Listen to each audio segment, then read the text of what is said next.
পাট শাক আর মসুর ডাল অনেক মজার একটা রান্না। এই দুইয়ের কম্বিনেশনে তৈরি মজার এই রেসিপি যারা একবার তৈরি করেছেন তারা বারবার তৈরি করেন। আর যারা পাট শাক খান না তারা কিন্তু এই রান্না খাওয়ার পর বারবার তৈরি করেন। হুবহু এই রেসিপিটা ফলো করে একবার তৈরি করে দেখুন, বারবার তৈরি করবেন ইনশাল্লাহ। একটা প্যানে আমি তেল দিয়ে দিয়েছি পর্যাপ্ত পরিমাণে। এখন ৩ পিস মাছ আমি আগে থেকেই হলুদ, মরিচ, ধনিয়া গুঁড়া, জিরার গুঁড়া, লবণ মিশিয়ে নিয়েছি। আর সেগুলো এখন ভেজে নিচ্ছি। এই ৩ পিস মাছ দিয়ে আমি আজকে পাট শাকটা রান্না করব। এভাবে ভাজা করে যদি পাট শাকটা রান্না করা হয় মাছগুলো খেতেও ভালো লাগে পরে। মাছগুলো দুপাশ উল্টে পাল্টে আমি হালকা করে ভেজে নেব। মাছের দুপাশে হালকা হালকা কালার চলে এসেছে, এই পর্যায়ে আমি এগুলো নামিয়ে নেব।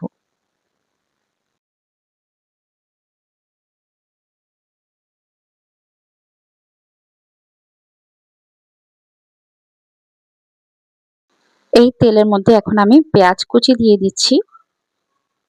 এখানে 1/3 কাপ পেঁয়াজ কুচি আছে। পেঁয়াজগুলো হালকা করে ভেজে নেব একটু নরম করে।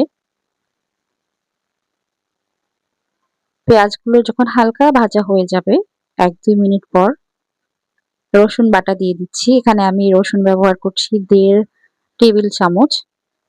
এটা বড় যে টেবিল চামচগুলো আছে সেগুলো দিয়ে মাপছি। পেঁয়াজ এবং রসুন কিছুক্ষণ ভেজে নিয়ে এখন ধুয়ে রাখা মসুর ডালগুলো দিয়ে দিচ্ছি। এখানে মসুর ডালের পরিমাণ ১/২ কাপ আছে। ৪-৫ টা ফালি করা কাঁচামরিচ দিয়ে দিয়েছি। স্বাদমতো লবণ দিয়েছি। এখন মসলাগুলো দেব। তার আগে এগুলো নেড়েচেড়ে একটু ভেজে নিচ্ছি তেলের সাথে। অনেকেই মসুর ডাল কম খেতে পছন্দ করেন শাকের মধ্যে, তো তারা চাইলে কম করে দিতে পারবেন। প্রথমে জিরার গুঁড়া দিয়েছি ১/২ চা চামচ, ধনিয়ার গুঁড়া ১/২ চা চামচ, হলুদের গুঁড়া ১/২ চা চামচ, লাল মরিচের গুঁড়া দিয়েছি ২ চা চামচ। এখন মসুর ডালের সাথে সবগুলো মসলা খুব ভালো করে মাখিয়ে এটা ভেজে নিচ্ছি কিছুক্ষণ।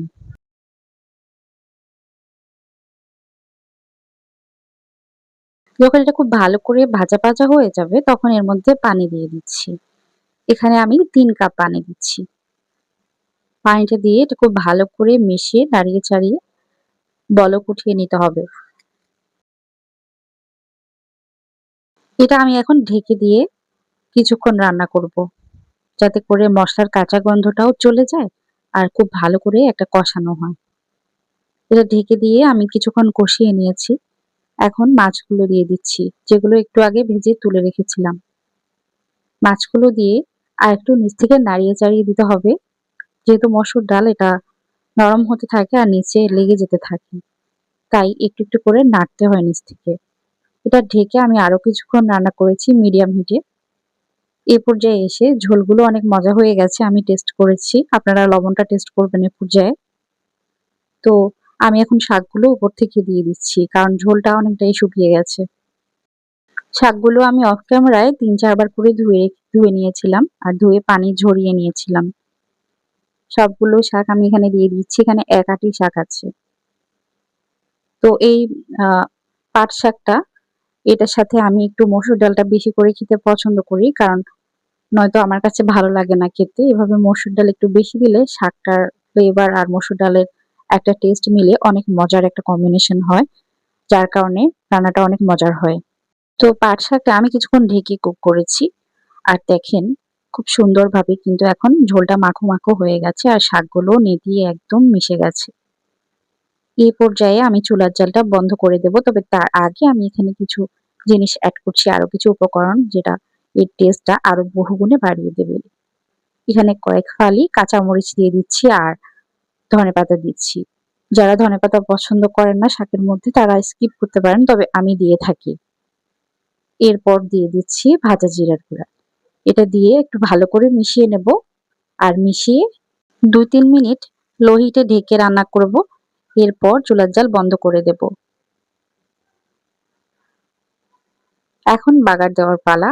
তবে যারা বাগার দিতে চান না তারা স্কিপ করতে পারেন। তবে আমি বাগারটা দেব। বাগারটা দিলে টেস্ট বহুগুণে বেড়ে যাবে। এখানে পেঁয়াজ, আস্ত শুকনা মরিচ আর ৪-৫ কোয়া রসুন নিয়েছি। এগুলো এরকম করে কেটে নিয়েছি। আর এগুলো এখন তেল দিয়ে ভেজে নিচ্ছি। একদম চুলার জালটা বাড়িয়ে দিয়ে ভেজে লাল লাল করে নেব।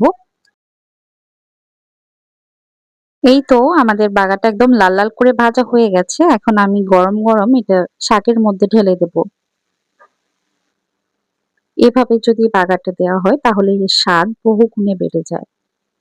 তো আমি যেগুলো প্যানে লেগেছিল সেগুলো এভাবে করে দিয়ে দিচ্ছি। আর এটা এই পেঁয়াজ আর রসুনগুলো একটু নেড়েচেড়ে দিয়েছি আর এখন ঢেকে দিচ্ছি। তো এরপর আমি পরিবেশন করে নিয়েছি। আসলে একটা কথা না বললেই না, আমরা কিন্তু পাট শাকটা তেমন একটা পছন্দ করি না। তো এই শাকটা ভিডিওর জন্যই করা। কিন্তু এটা যে এত মজার হবে আমি বিশ্বাস করতে পারিনি। আমরা সবাই দুপুরেই খেয়ে ফেলেছি, এতটা মজার হয়েছিল। আজকে এ পর্যন্তই। আল্লাহ হাফিজ।